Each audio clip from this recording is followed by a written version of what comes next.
Welcome to Cross Platform Podcast, where we discuss how to solve productivity problems across platforms. I'm Augusto Pinaud, And I'm Art Gelwicks. and today we have an interesting topic that we have been discussing one or many. And we focus, or the goal is to focus about software. And do you need one piece of software to handle or manage everything, or do you need many pieces of software? And part of the discussion today will go into what works for us, but also what works for others and what are some of the tendencies we have seen in the market. I remember when Outlook in particular was the managing all, okay, and you have this massive, powerful thing.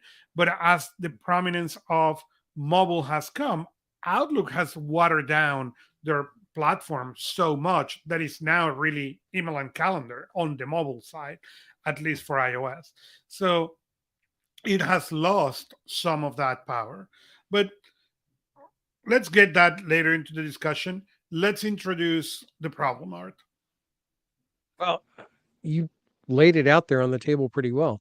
The challenge that at least I've been facing as of late, and I figured this is a good place to discuss it, is does it make sense to manage multiple applications that are specialized in what they do and do Mhm. those very well? Or does it make sense to put everything into one application that supposedly can do everything under the sun, but doesn't do any of the things quite as well as a dedicated one? So the situation I'm looking at is not only managing my business and my clients, but also personal life as well and personal information. How does that get stored? How does that get tracked and managed? And how do I keep things from losing perspective with each other? Now, if we take something like tasks, it's an easy thing to say, I should use a task manager. I should use Todoist. I should use Anydo. I should use whatever, because that's what they're really good at. Problem is, that's another place. So if I'm working on something and I'm in Outlook and I get an email that has a task in it, or as is normally the case, has like 4 tasks in it, Mhm. I now have to bounce out to another application to capture those tasks. And there's no relationship between the email that came in and the notes that are there, or the tasks that are now in the task tracking Correct. system. Yeah, I can create links, but these are all steps. These are all steps and pieces that have to happen. And it's one of those things where, from a work management perspective, it's very burdensome because each one of these little steps and cycles wastes time, and it makes access to information inefficient, and ultimately it makes information inaccessible. So I've been debating, and this is the reason why I wanted to kick this out there. We keep talking about things like, taking handwritten notes. I've been doing that using my tablet, saying, hey, what can I do it there? Will that help the process flow? Uh, Capturing using task tools, using general note taking applications, any number of different combinations, and they all seem to fall apart at various steps in the process. So I'm curious, walking through a normal workflow of, let's say, for example, you get an email in and it's got 3 things that you need to do and 3 things in it that you need to take note of. What do you do with that? So, How do you process that? so there are two parts on this answer, and there is a software answer where we want to focus, and there is a hardware answer. But the hardware answer cannot be out of the way. And what I meant with that is, for me, it's important, for not to say critical, that that software works everywhere on my hardware. Okay, as a cross-platform Mhm. person who has here Macs and iOS and Chromebooks and PCs, I need that whatever software contains that I can access anywhere. Doesn't need to be the most powerful. Okay. Okay, it can be PWAs, doesn't matter, but I need to have access. That is the first requirement. And when I coach people, that is the first requirement. Where is the device that you're going to be accessing? And if the answer is I need to be able to access from everywhere, then that's the first requirement. So now going into the more fun part of the software, for me is one. Okay, and I live in Todoist. Part of my big part of my world lives in Todoist. Part of my world lives in Nozbe. But Todoist is that main hub in many cases because of the clients, because of the family. Everything tends to go there. That said, the reason of the two is because I can collect everything from files to notes to comments to tasks to things that I need to remember and much more. So Okay. it gets critical that I don't search for information all over. Okay. So I Right. live mostly in two apps, in Todoist, okay, where again I can throw there everything. And if it's checklist, the checklist get upgraded to Apple Notes. Is Apple Notes perfect? No. But it allows me to be decent, to have a place where I can put images, where I can put things, but I don't interact. All that you find in that Apple Notes are checklists that has been mature. So, for example, for this show, there is a checklist that is the introduction of the show. There is a second checklist that has what we put on the check on the show notes. Okay, that's all that is in there. There is nothing, no reminder, no list of future episodes idea. All that information goes back to the Todoist file that you and I share. Okay. That makes, and this is where I wanted to go.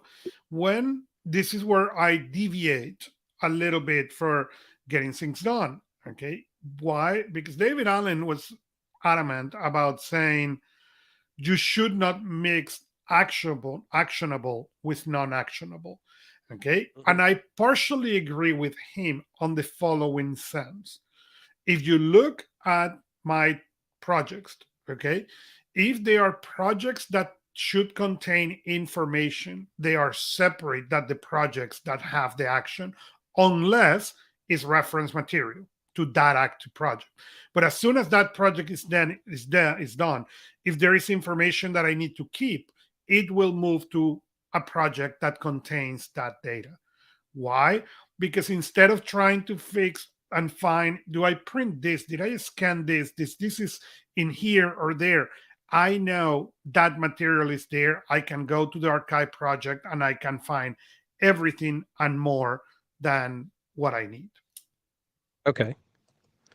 So let's dig into that a little bit because I agree with you. This idea of trying to avoid mixing the old Ghostbusters try to avoid crossing the streams type of mindset. Mhm. Um, it makes sense until you get into the situation where, for example, you have a task to execute and it requires information from your notes. So, do you connect those two? If so, where do you make that connection? And how do you leverage that without having, how efficient is that?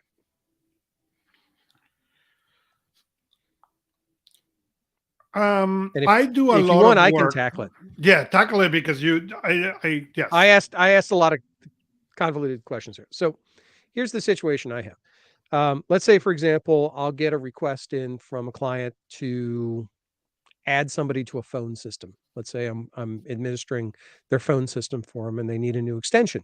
There's a process for that. There's a series of steps, and it doesn't happen very often. So it's not something that I'm going to recall. Matter of fact, I can't recall what I had for breakfast, so the odds of me recalling it are pretty slim. So it's got a written procedure somewhere. Mhm. A, is that a standalone procedure that I then connect to the task? Or B, is that a task that is triggered by that procedure? So, for example, I can go to phone setup procedures and I have a task there that says, I need to set this one up. Okay, I can and do I'm that. going to stop you there before you Yeah. continue there. Okay, because for me, the moment I get to that question, and I understand that I do a lot of work in the front end. As I tell clients, the more work you do in the front end to your future self that will forget this, the better will be. Okay, so my first question will be: is this a procedure that it's going to be repeated yes or no. Okay.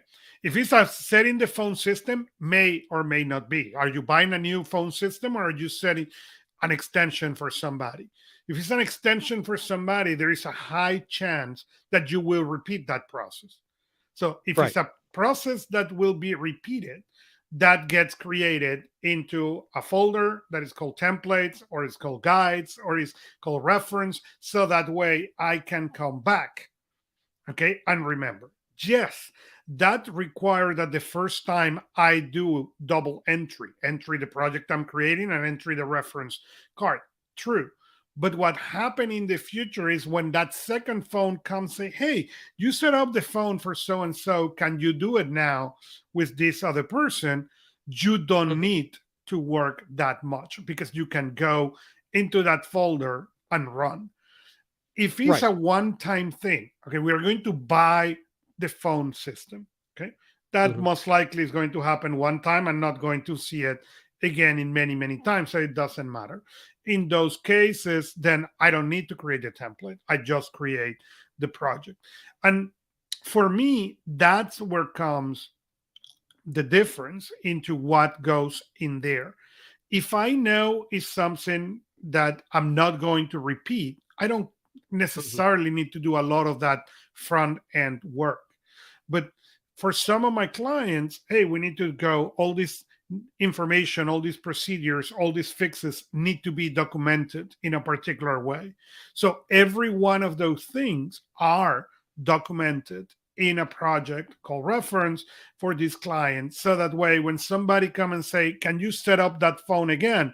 I can go search the project and duplicate and then run with that. Okay.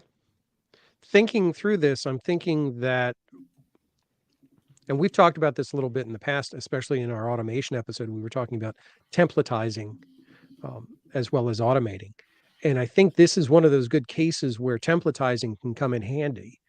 In this specific case, if I use my example of the phone system, uh, being able to create a task that is a template for deploying a new phone Mhm. extension that includes the connection to the procedure so that the procedure is already directly referenceable from the task, Mhm.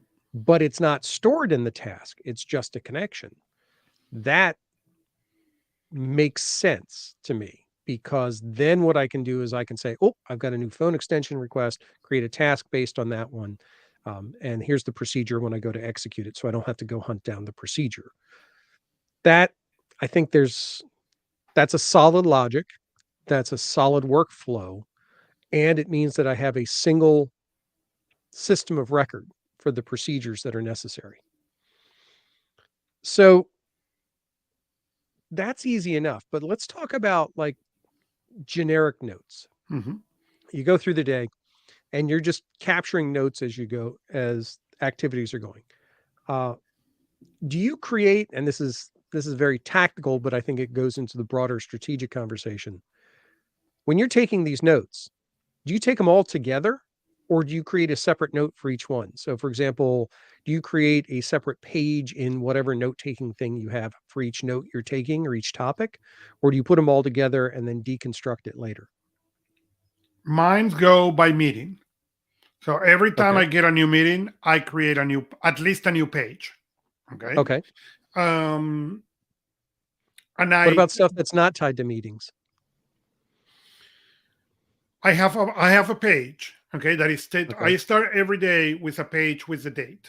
Okay, so Mm-hmm. today is December the 1st, and that is before I go into any meetings. And those odd notes tend to go in there. They are at the beginning of my digital notebook, and I try to process all those notes at the end of the day.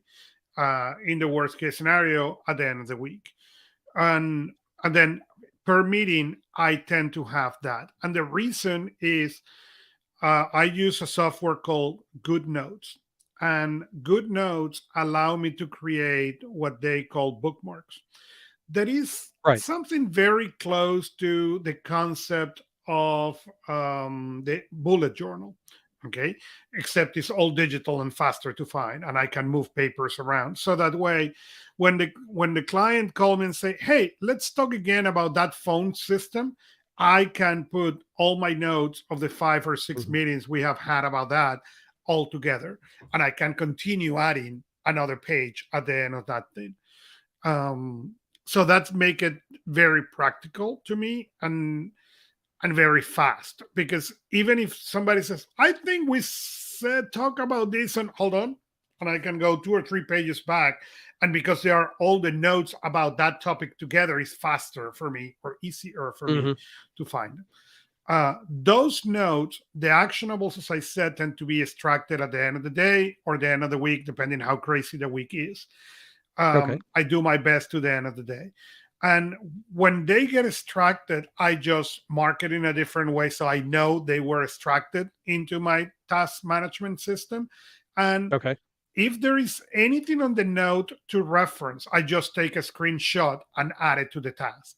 Sometimes there is Okay. nothing. Sometimes it's, hey, we need to define if our extensions are going to be 3 digits or 4 digits. I don't need to have the reference for that. Okay, so I write the task is enough.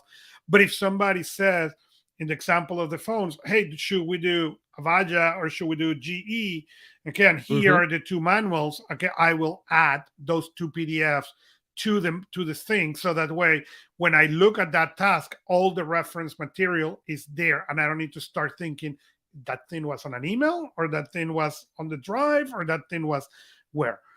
And the software allow me to upload all those PDFs, and that way doesn't matter the device that I grab, I access all that. The reason, again, and that takes more work on the front end, I'm aware of that.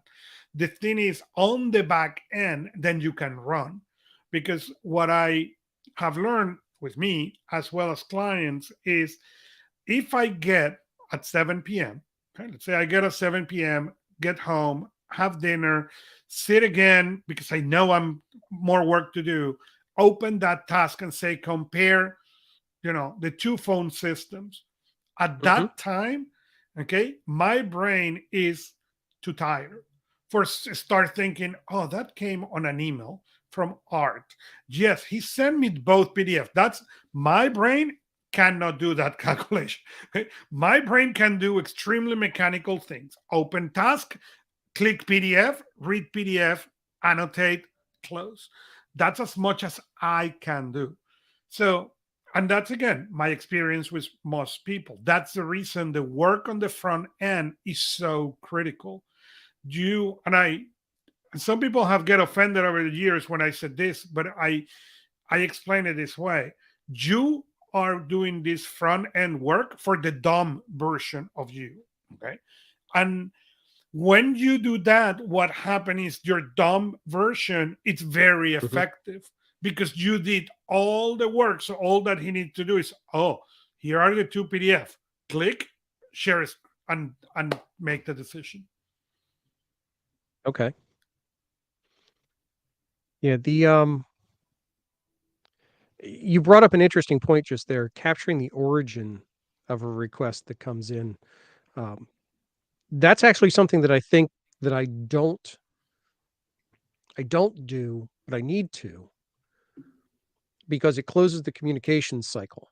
So, for example, if a request comes in, and the more I think about it, this is one of the challenges I'm facing as of late, is not that there's a fire hose of requests coming in, but there's multiple fire hoses. I get requests by text. I get them by text messenger or voice message. I get them through email. I get them through phone call. And what's important is not only that I got the request, but I'm actually able to respond back in the correct location. Which text messenger did I get this request from? When I respond back to this person, they're going to be expecting me to respond back in kind through that system. So capturing that would actually reduce some of the frustration, because then Mhm. I don't have to go through and hunt that.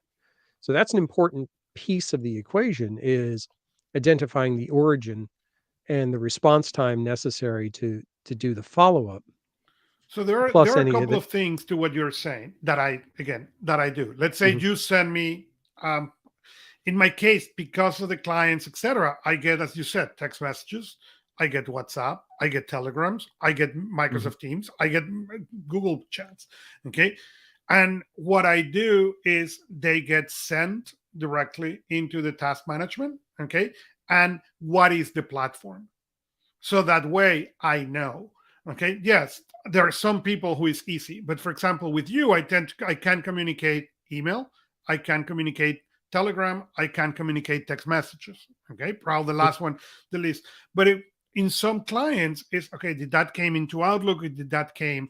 Did is my responsibility, direct responsibility? Because with clients happen sometimes that I have direct responsibility or I have indirect responsibility. And what I mean with that Sure. is direct responsibility is the following. Okay, Art, you send me an email that says, Augusto, I need copy of the report by 7 p.m. Okay, it's my responsibility to get it. Okay, the indirect responsibility for our listeners is you send me that, hey, can you check with so and so if we can get this report by 7 p.m. It's not my Mhm. responsibility. It's actually that person to produce the report. But now you tag me into that and make me indirectly responsible for that.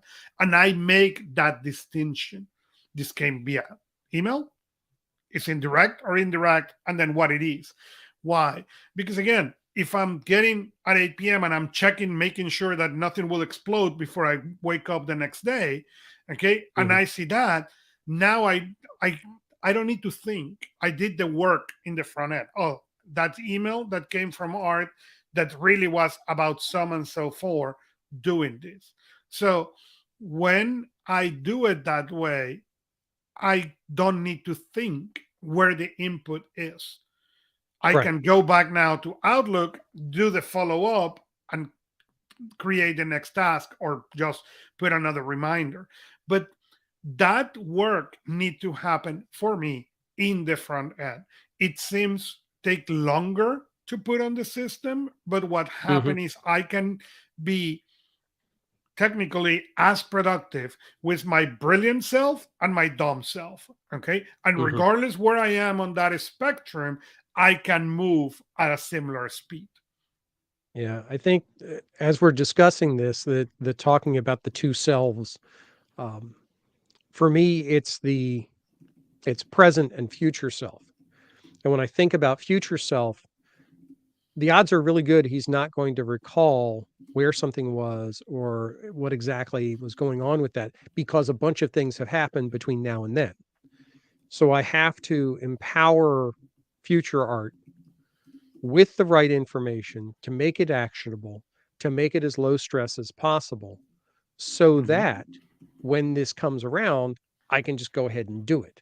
Correct. Um, that's an interesting way to think about it because that gives you a framework. It actually gives you a use case to measure what you're building against and your systems and your processes against. So whether you're using one tool or many tools, it doesn't change the fact that is this going to empower future Augusto, future Art to be successful at doing this thing that they need to do. That's an that's an interesting way to No, look at it. not only that, there, as I tell people, you need to be able to write and add the documents as if this person that is going to grab that task knows nothing. Okay. Correct. Because again, normally when we create those, we create it from that active, moving, fresh perspective. Okay. And you need to assume that the person who is going to grab this task again is Dom Augusto, okay, that is tired, that has been beaten all the day, and is coming at 8 and he's now reading answer Art. Okay, if I read answer Art at 8 p.m., okay, you can bet there is no answer. I don't have most likely the brain power to connect to where that was. If instead it is, hey, note for respond to Art about note for episode 76 or topic for episode 77 as in parentheses Telegram, Okay. There is very easy for me to say, even if I don't remember exactly what it is, I have enough clues on that line to open Telegram. Okay. I know it's going to be today. So what you said on Telegram, now I remember, boom, and I can respond very, very fast. But if I just see, respond to Art, there is no way. So, okay, this is really it's interesting now because it's tying into some things I'm doing outside, but I haven't started actually doing for myself. And there's some interesting tools that allow you to do this. And that's the capture of these processes and the infrequently repeatable procedures that we have as part of what of the work we do. For example, if you have user accounts you set up, or if there's a report you file or something like that, there are tools out there. One of the tools I use that's online and also on the desktop is a tool called Scribe, which allows you to capture the steps. It's a very pretty tool. It's very nice. There's actually one built into Windows 11 that you can use. It's called Steps Recorder. If you actually just hit the Windows key and you search for the phrase Steps Recorder, start it, and then do whatever you're doing. It doesn't matter what your process is. It will capture each step, each click, and all the screenshots. Mhm. You can then save that for later recall. So if it's something that you're not doing very often, but you want to create a procedure for yourself that is referenceable, there are tools out there to do that. Putting it into place. So let's look at it this way. We have a piece of information, maybe it's this process, um, and we have the process stored somewhere. Now that has an action tied to it. You have to go do that process at some point. What about the random stuff? Just the general notes of things. For example, how perishable are your notes? Do you go through and throw notes out? So I you just don't. keep them all. I don't. And the reason I don't is because the storage is so cheap that it's not Mhm. worth it for me, the time and the effort. I did at some point in my life when the devices were so, it's so little storage that make a difference. But today, doesn't matter what I throw at that thing, it will. If I get to the point that now the software gets or hits that limit, I Mhm. may. But currently I don't see it. So why delete it? And I have notes, for example, things to do in name the city. Okay. And I don't want to delete them. Okay. I don't know if I ever again will go to Costa Rica or San Jose, Costa Rica. Okay. But if I go ever, okay, in 10 years to San Jose, I want to remember the three things that are in that list. Why delete it? I don't know. For example, I don't delete certain of those procedures with clients. Why? Because I know I have worked with these clients multiple times and I don't want to rebuild all this knowledge if we get to work again. I may archive them, I may move them from the task management to notes, but I don't tend to delete them because if I work with them again, I don't need to create all that. Okay, I can see that. I mean, you wind up with a certain level of digital clutter that can follow you around. I know I have that. I at some point. This is a project for 2023, and we'll do before the end of the year. We'll do an episode on prepping for next year. One of my projects for next year is to go through every cloud storage system I have and clean the garbage out of it. I've got duplicated content across multiple systems, and that has to be fixed. Okay, I don't I understand. I go and organize. So let me Hmm. make a reference in there. I don't tend to delete, but I tend to go and organize, and I do that four Hmm. times a year. At the end of beginning of the next quarter, I spend time going to Dropbox and organize all the orphan files in folders and stuff that I found. And for example, I have a folder with ebooks. Again, then I organize in the way I like, author, name Hmm. of the book, so that all the books by the same author get together, because sometimes I download the book and then now one reads Arthur Gelwicks and the other one says Art Gelwicks, and I want them, because I'm difficult like that, to be all the same. So I organize, but I don't tend to delete. Yeah. See, the challenge I'm looking at is as I've moved from system to system, I move the critical stuff over. Then I have the old stuff that's left behind in that old system. Like, for example, Evernote. When I migrated from Evernote or out of Evernote, Hmm. um, I brought over all the valuable stuff I needed so I can keep working with it. But all that old stuff is still sitting there in Evernote because I might need it at some point. Well, I, that's not going to happen anytime soon. And there's stuff now that has become duplicated between the two systems. It needs to be purged. It needs to be cleaned. I need to trim this digital footprint down. And we go back to this one versus many. We can wind up in a many situation Hmm. just because time passes. But then you've got the flip side of the coin. Do you trust putting everything in one system? Well, and That's a point of concern. it is, and the simple answer for me is it is backup and restorable. If the answer is yes, Mm-hmm. I am okay with that. It is. I don't. Do I think Dropbox is perfect? No. Okay, but Dropbox, I know I can restore almost anything, even if I delete it. So Mm-hmm. I trust that part. Dropbox so far has been shown that. And I think Dropbox is at the point where it's big enough that if something happened problem wise, company wise, I will be able to know with enough advanced time to pull it out and find a different solution. So that's my first criteria. Is this back? Can I back it up and can I restore? The second um, thing is how critical is the information you put in there. For example, we d- digitalize our movies before 2010. Okay, and the reason I know is because it was before we moved out of California, and I moved to California January 11. So before 2010, all my movies that I had has were digitalized, and from that point on, I only buy digital movies. Okay, I have that makes what 12, 15 years, maybe 20 years of movies. Do I want to lose that thing? No, no. Just the idea of so that thing is in a hard drive that back up to another hard drive who do a mirror image. Okay, so that way is as out of my hands as possible. And every so often I go and upload them. If I bought new movies, I upload them to Dropbox. Problem solved. That works very well.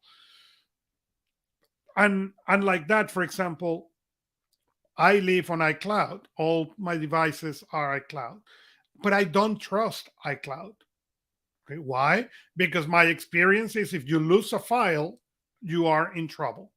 So Mm-hmm. I have an application, okay, that gets everything that is created into iCloud backed up into Dropbox. Because in the worst case scenario, I can always go to Dropbox and look at for that file. Okay. That's a key thing I think that needs to be taken into consideration if you're going to look at this one versus many comparison. Mhm. Um, is what happens if the thing goes away? And we've talked about this many times. Is the value of backing things up and storing, and most often we talk about it in relation to things like files and like notes. Um, what about your to-do list? What if Todoist went away? Well, Or was assuming was unavailable. Let's say if it's a planned shutdown, we have time, you can extract and move and things like that. What if it's offline for like a day or two? Do you I will have never lose I will never lose. Well, I will be in trouble if it comes down. If it comes down today, I no issues because Mhm. I on the 30th every month I print a PDF with everything that is in there. Oh, interesting. Okay. Okay, it's very easy. You go into the browser, okay, and Mhm. select all and print. It is a bazillion pages PDF, okay, but you can print even with the notes. So Okay. the closer you get to the day 30 of the month, the less useful is the last month PDF.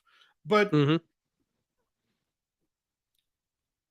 it's not worth it for the platform has not failed me one day And I'm to not, this day. I don't want to No, no, no, imply no. to anyone it's going to, Right. but you know, But it happened to me with Google Calendar. That's when that thing was. Okay. I did nothing to do with Google Calendar. I made a dumb change without reading one of those things that says, warning, do not click continue. And you say, like, what's going to happen? Okay. okay. I'm sure it has never happened to you, but it happened Oh, all to the me. time. Okay. And then my Google Calendar disappeared. Ooh, Ooh, exactly. Ooh, okay. yeah. And I freak out. And I discover I had trust Google way too much because I have zero backup of that.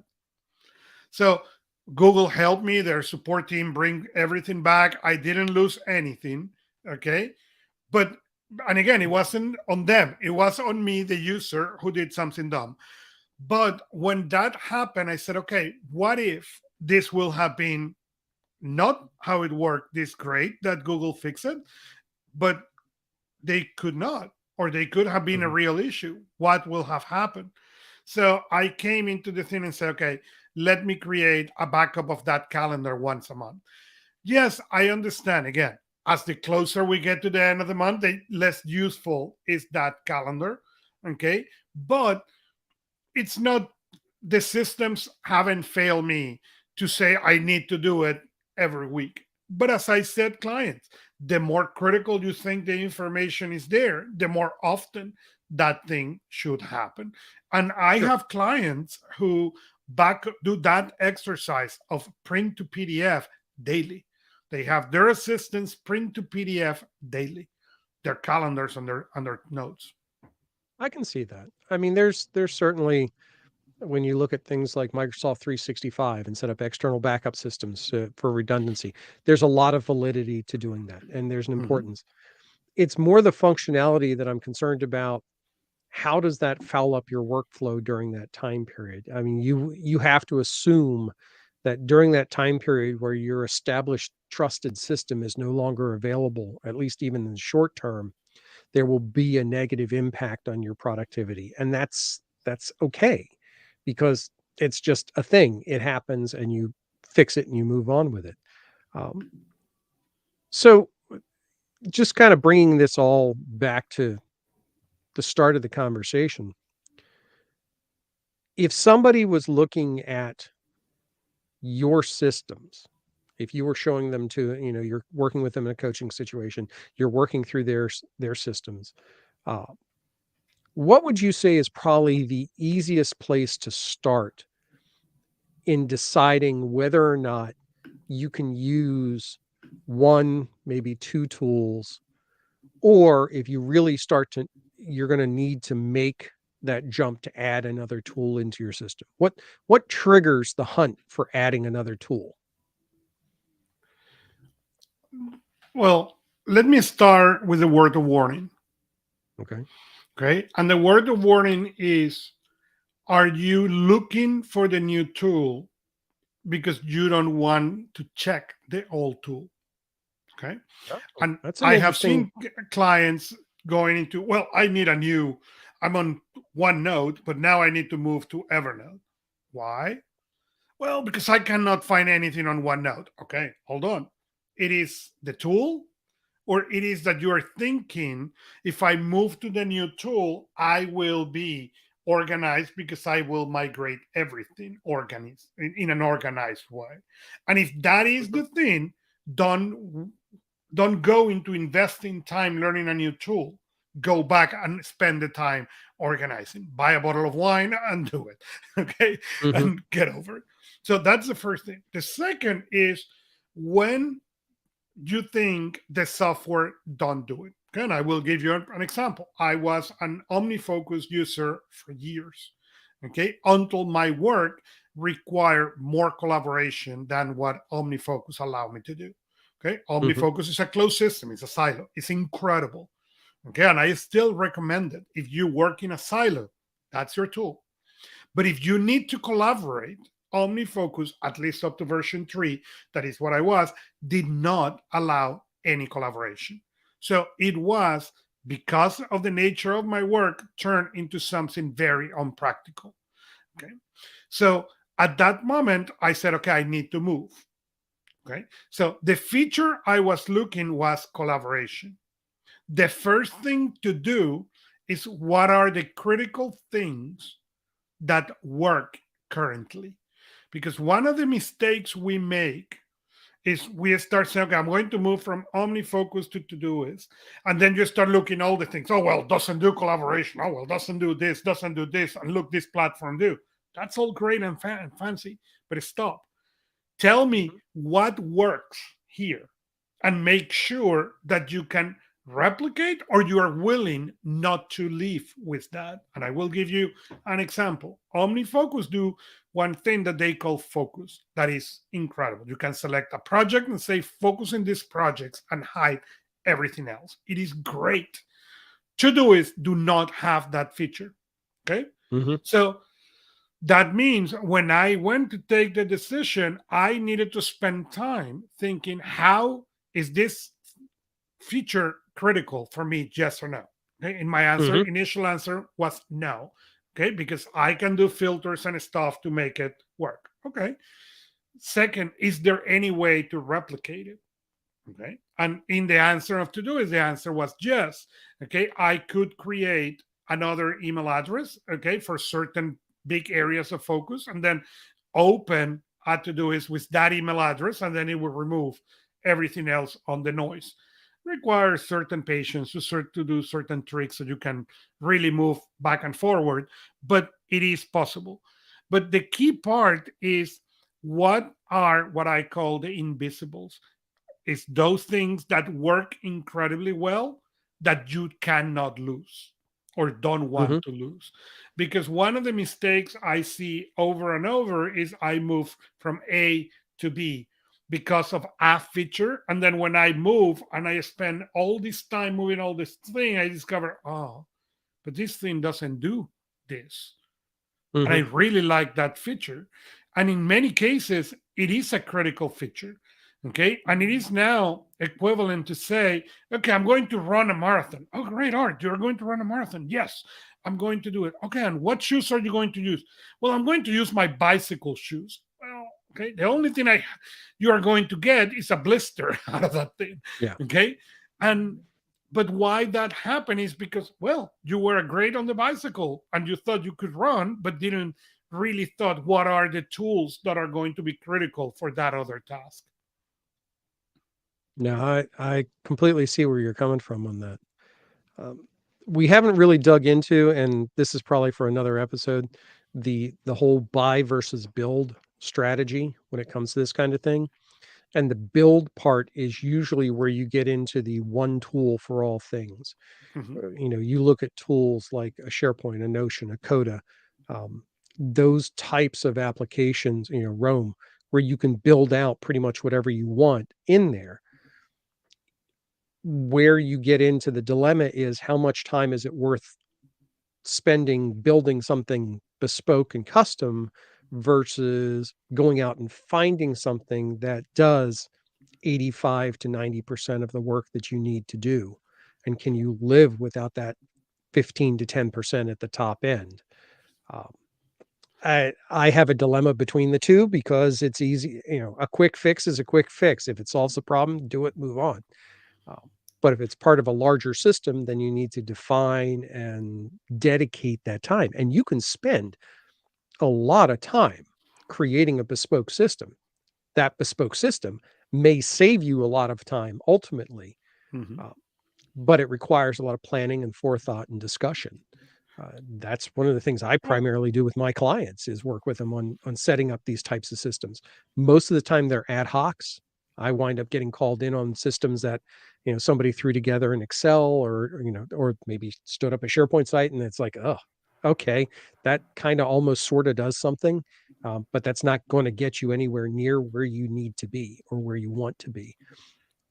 and I tell clients there are two answers to that. Okay. Answer one is or things one to consider is who is going to build and maintain and Right. maintain this. Okay. Because if you're on the geek side, okay, I will be the one tinkering. Okay. Can you tinker? Can you spend the amount of hours that that tinkering will need? And I tell clients, think how much time that will need and double. And now Yeah. find that time in your calendar. That's one. Okay. Number two is if the answer is, oh, no, no, that will not be me, that will be this person, then my question is, what happened when that person leaves? Yes. Right? Yeah. Because And I've seen that's it. I was going to say that's a big part of the build piece Mhm. is, and that's when we get into the whole low code versus no code environment. But go ahead. Correct.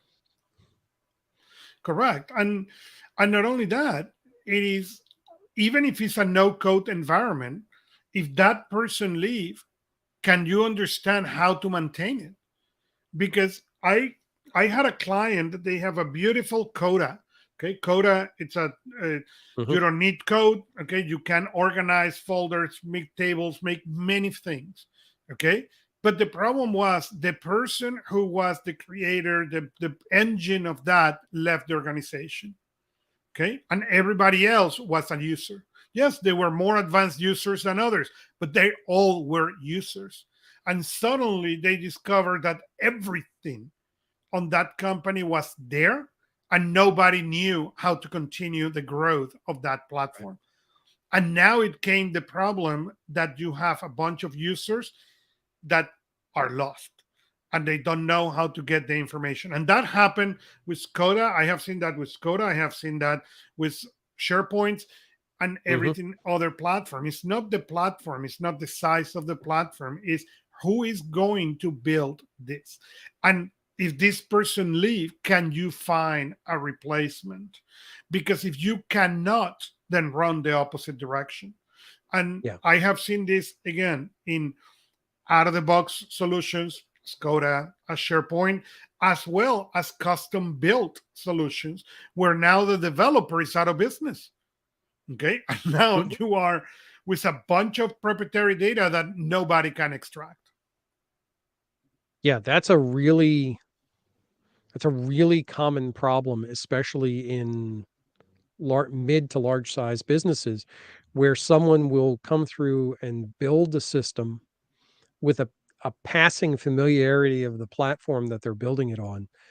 They'll make decisions that aren't supportable in the long term, and Mhm. they'll move on to another role within the organization or may leave the organization entirely. And now you're left with this bespoke, cobbled together solution that nobody really knows how it was constructed. Nobody knows how the pieces are connected because nobody ever documents these things.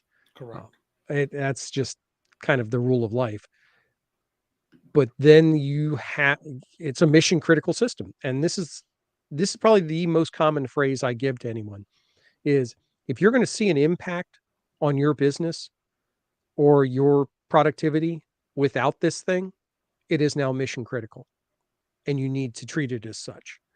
Whether it's something as simple as a OneNote notebook or something as complicated as a full Notion workspace environment, it doesn't really matter. Hmm. If it's going to have an impact, it needs to be treated as a mission critical thing. It needs to be Correct. documented. It needs to be backed up. It needs to be supported. There needs to be a transition plan if the supporting personnel change. All of this has to come into the conversation because if it doesn't, it will eventually come into the conversation, whether you want it to or not. And that becomes a really complicated and painful step in the process. So while that does lean itself towards the one approach rather than the many, the difficulty is that those one tools are usually complicated enough that it requires a pretty advanced skill set to get the most out of them. Even if they're low code or no code, it Doesn't matter. still requires a good skill set, not only just technical, but analytical and strategic to get the most out of that particular tool. Right. It's a struggle And point. it is. It is. And I can tell you a learning, this is a 2022 learning for me. When my main machine is an iPad. Okay. And I've been sharing this in the show. And my iPad died. Okay. It got bent, okay, and I went to Apple sent it to service, and this is the, and I had an iPad mini, and I said, that's fine, I can live with the iPad mini for the 3 5 days. They're going to fix my machine and get it back. And the learning was, no, that was a mistake. Okay. Because the iPad mini is a different machine. It doesn't have certain things that the other machine had. It was not set up to be that machine. So now I I got a clone of that machine. Why? Because the productivity price that I pay after 7 days that got my machine back was so high that I understood I could not afford to do that again. Right. So a new machine was created, or was acquired, so I could have really a clone, and I can grab one or the other, and it doesn't matter. But if one of them stop working, I can make it happen. And I make the note, that's to remind myself again, that if I need to leave my iPad to repair, okay, do not Mhm. do it without, if I have only that iPad, I need at that moment to acquire another one and make the cloning. Do not wait the 3 days that is going to be fixed, because the cost in productivity is too high. Yeah. And that's where we get also into that conversation of local versus cloud-based solutions. Do you get a cloud do you buy into a cloud-based solution that's going to make you portable across whatever device is available, or do you go with something that's local that if you don't have access to that cloud-based solution, you still have access to the information? It's a it's a Well, complicated it conversation to is. have. It is a complicated, and my question to these people goes not only how you can access or not access the information. I could access all my information in the Mac, in the iPad Mhm. mini, in the phone. What I learned from this experience is I love working on the iPad. I like the form factor. Sure. I don't like working on the MacBook. I don't like finding things. Could I find the information? Yes. I need the keyboard. I need the good keyboard. And for example, for the iPad mini, I didn't have a keyboard, okay, because that was not their intention. Okay, a keyboard Mhm. was bought that week, but it was not the cost in productivity. And I have found that with certain particular hardware, iPad being one, Surface being another one. Okay. When you find clients who are heavy on Microsoft Surface, okay, they don't want to go back to a traditional PC. And as That much makes as sense. this may sound silly, okay, their productivity gets affected by the ugly hardware. And I understand it sounds silly, but it is critical. So if Mhm. you are in the position and you can, okay, or know that you need to be ready if something happened to that machine to get the backup, or have the backup right there.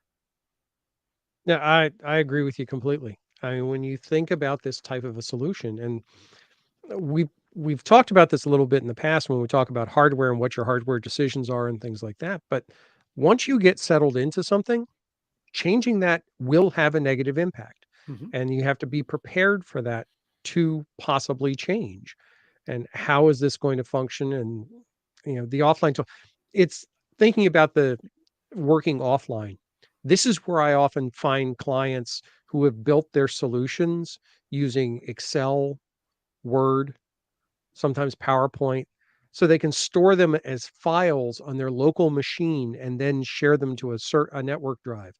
Um, so they have their entire to-do list Mhm. as an Excel sheet, and they're tracking all of the things in Excel so that they have a file copy of it local. Right. Well, that's okay. I mean, it's not perfect. It's back into that buy versus build strategy. Um, you're trading off the mitigation of one problem by introducing new problems. And it's that constant give and take that you have. What is the likelihood that that information will not be available? Let's say, for example, perfect, go back to that use case. You've created a master task manager in Excel. So you can have a copy of it on your machine. If you're not connected to the internet or you can't get to the work network, hey, no problem. I still have all my stuff. That's fine. Are you keeping a backup of that someplace else? How often is that backed up? How accessible is it? You are giving up collaboration capabilities by doing that. Is that okay? These are all factors that have to come into this equation, especially when we look at ultimate solutions to match our need sets. So Hmm. I didn't think we'd come up with an answer in this show, but we did come up with some really good things that I think are going to uh, help quite a bit. At least some of the things that I was looking at just from a note conversation. Uh, I've been taking notes as we've been going through this, just because I'm trying to solve my own issues and keep this informal. Um, so one of the challenges I have is this task management thing, and I think I'm going to. There's a strategy in task management where you have either one task list and everything goes in there, or you have separate task lists for categories, or like a task list for one client, task list B for the second client, and so Right. on and so on. I think I'm going to have three. I'm just going to have three. One is my company. The second one is one outside entity it's a nonprofit that I deal with, um, and all the work that goes into that, because that has nothing to do with my company, nor is it specifically personal stuff. And the third list is my personal stuff. So the question would be, well, why not just put it all into one? It's too much. It's just too much stuff. It's too hard to provide all the different parameters necessary. For example, anything that's a billable task, well, that only applies to company stuff. That means two of the three lists, none of those items would be billable in identification. That means I have data I'm capturing only a third of the time. It's not necessary. So that structure of three immediately creates the problem of many. How do I get many back to one? And I think in my case, what I'm going to wind up doing is creating some dashboards to pull that information in the different combinations and views that I need to Hmm. work with them. So for example, like a today dashboard, everything that is due today off of those three lists gets displayed in that dashboard. They're not going to And be I tend identical. to recommend people, sorry to interrupt you, No, no. today and yesterday. Okay. Not overdue. Overdue, it's overwhelming to anybody. Okay. That's a You know good they're point. overdue. It's Yeah. today and yesterday. Why? Because if you have, for example, send bill or invoice to the client, okay, Mhm. and it's due today, okay, and you did it, okay, you did it at 6 p.m., okay, you were in the fin before dinner, it's done. When you come tomorrow morning, that's yesterday, but you can now mark it done without being overwhelmed, or look in the morning and say, oh, this was due yesterday, let me get it done now. When you do overdue, what happens is that tend to be overwhelming. Sorry, if you skip your radar already and it's Mhm. overdue, wait until your next week review and then take care of that. Yeah, I like to look at things. Overdue is a good point, because I have this habit of creating that overdue and creating that mental drama of, oh God, that list is way too long. Um, things due today, things due tomorrow. I like a 7 day and a 14-day view as well, because I Hmm. like to have a sense as to what train is headed my direction down the track. And do Correct. I need to be prepared in advance? We can get into the conversation of, do you look at things when they're due, or do you look at things as to when you should be starting them? That's a whole different conversation. I'm not sure how you approach things. I have a bad habit of trying to look at when they're due and then mentally backtracking as to when I need to start with them, rather than plugging in the start date accordingly. I don't Hmm. habitually do that, but I should. Um, which is ironic, because for most client systems, I will build in automatic calculations for that. So, they'll say it's due on the 15th. I'm like, well, how long does it normally take to do this? 5 days? Fine. Your start date's 5 days back. The system's going to calculate that for you. Right. And if your start date is yesterday, you have an issue. So, and that's by building those pieces in, that solves some of that conversation to be able to Right. go in and have those views. Um, the other part that I noticed in my notes as I was going through and looking at this is related to the procedures themselves and organizing the procedures. I have historically been very outline focused in creating all my documentation is outline structures. I like outlines. It's just easy. Uh, but I have all these different procedures that are kind of cross-connected through certain things. I think what I'm going to wind up doing is creating a database of the procedures by client, with the specifics for the client, because some clients have some detailed information, other ones don't. For example, the one I'm Correct. thinking about right now, every procedure I write is for me, but it also may be for them. They may need to be able to leverage that. Well, if I build them all in my system, that's where they live. But Hmm. I don't want to give access to my entire system to the client. Correct. So I have to be able to move the stuff over. So one of the things I'm looking at is the ability to take my procedure, dump it as a PDF file, and then put the PDF file into their environment. So they Right. have that procedure. Therefore, though, I now have to track in my system, when was the last time that procedure was reviewed? When was it updated? And when was the updated copy shared to the client? So these all become data markers to maintain Right. the informational integrity back and forth. And I have to build that into my system because of the system I'm creating, not necessarily because there's a need on the other side that says you need to track all these things. It's to make that ultimately happen, to make sure that they have the correct information. Right. So figuring out, how all the relative information comes in. I have to figure out how I want to handle external storage too. I have Google Drive, I have OneDrive, I've got Canva that I use for graphic storage. I got a lot of external storage systems. How do I catalog them? How do I tie it in? Do I create a link table with markers and notes and reference items? Probably a good idea to do that. That way it's easy to go back and cross reference, but it's extra work on top. Therefore, I need a procedure to make sure that happens. Perfect example, the show graph or the thumbnail I created for us tonight. Right. Common thumbnail. It takes me less than 5 minutes to create that thumbnail. But in 3 weeks from now, if you ask me to go back and get that thumbnail, it's going to take me a few steps to go dig it out, just because I don't have an efficient structure set up as of yet Right. for quick recall. It doesn't happen often enough yet for me to need that process. But if I go back to the beginning and say to be kind to future art, I should have a process that's easy so that I don't have to go through and spend that extra time. And that is the key.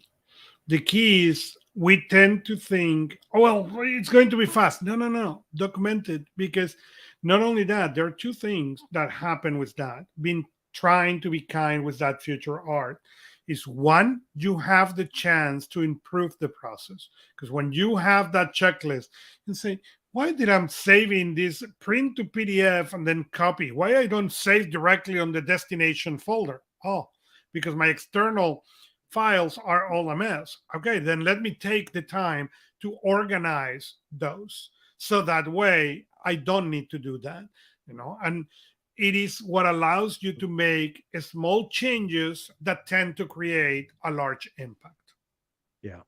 That ripple effect, I think, is something, regardless of the system, if you have one or you have many, if you're using just one task list or 3 task lists, it doesn't really matter. As long as you have figured out what is the use case and how am I going to make that use case reproducible Mhm. in a way that you don't have to remember it, it's going to work to your advantage. And Correct. I Well, think that's a good start. So, that's a good start. So we will continue discussing this topic mhm. because I want to bring a discussion for the future about how Nosby bring that one versus many. And the Oh, reason of that interesting. is because Nosby, that may be our next episode, because Nosby Yeah. do something that I have not seen anywhere else. And it's that Nosby allows me to create for each company or for each area a Nosby version, but they're all integrated into the same app. So I don't need to have different users. I can have one for, as you were describing, one for my company, one for each Mhm. client, and one for my personal. And when I open the app, I can decide which one is the one that I want to work in and see stuff. And that is very, very powerful. So that will be episode 77, the next episode.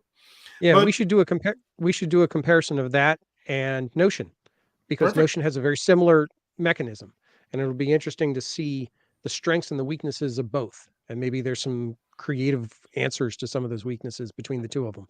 I love that. So let's do that on the next episode. But for now, follow us and listen. Would you like to listen to podcast? Like us, subscribe to us, and leave us a review.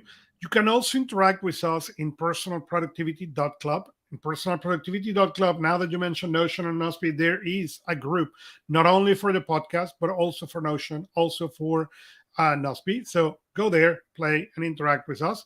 We're Augusto Pinaud and Art Gelwicks. See you next time from your favorite device. Thank you.